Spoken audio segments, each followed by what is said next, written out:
winning. Simfros Okinda, Ramogi TV. Kodhi mbele ni jatend migao mar ohala kod mwandu en Moses Kuria onyonore ni onge mibadhi manotimore kuom nyiepo mar modhi tedo maromo tan 125.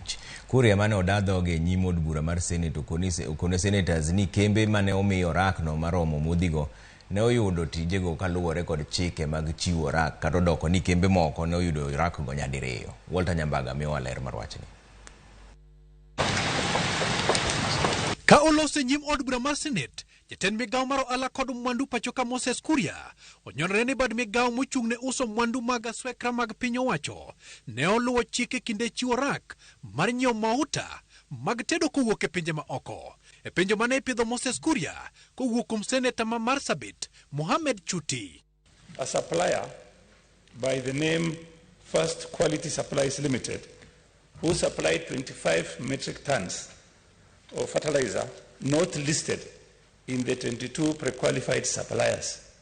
How did he end up giving contract of 22 metric tons, 25,000 metric tons to this supplier without pre-qualification? Kata kamano, e kembe maromo 22 ne ochopo rang'eny mar yudo tijno. Ka e Kuria ne okalake ni ne olu lai malong'o mar chiwo orak mar omo mauta oko. KNTC's procurement is organized in two sets. For internal use and consumption, the transaction will be subject to the Public Procurement and Asset Disposal Law. Transactions for trading items are progressed outside the Public Procurement and Asset Disposal framework with proper financing and accounting procedures put in place. Kumlisti mar kembe 11 mane oriedo ni ochopo rang'iny. Kambi mar 11 ma iluongo ni First Quality Supplies Limited ofwenyore ne onge telo mokwongo e kinde mane ichungogi. Senators bende ne okodok chien kod penjo ni to ere kaka kambino to gikone to ne oyudo orak. Can kindly the minister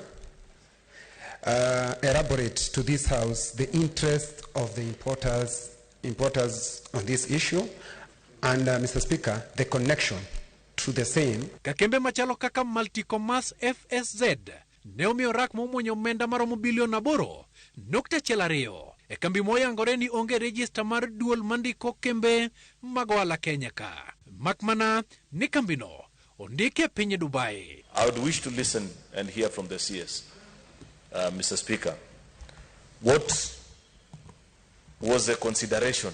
Esechego, e penjo maduong' ni to ere kaka bad migao mar KNTC ne ochiwo orak ne kambi ma ok ondik Kenya ka. Speaker, short answer is we do not single source.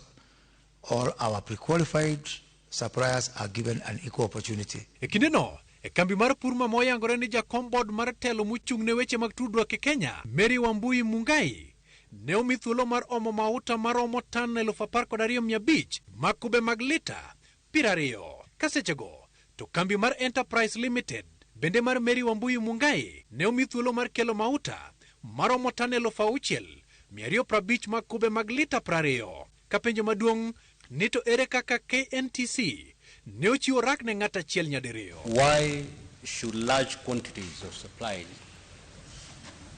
be given to only these companies? Matut ahinya e kambi mar Chama Holdings Limited ma en achiel kuom kembe mane omiyo orak manie bwo nying mar Ruth Kinyanjui ma oriwo nonro kod kambi mar Mary Wambui. E kapenjo maduong' ni to ere kaka kembego ne oriwo nonro. I have asked a question and then also I wanted to correct the CS. Senator Chuti Mohamed e koro koni senators ni kod paro mar biro nono matut bad migao ma uso mwandu mag piny owacho ka gibwogo kawo okang' ne Moses Kuria ponono giyudo adieri mar mibadhi. Going to have inquiry on this issue. Magi timore ka senators mag Azimio to ne ong'anyo ne twak ka giwacho ni Moses Kuria onge kod chia mar bedo kaka jatend migao. For us, we have chosen not to be party to this. We have raised objections with the Speaker.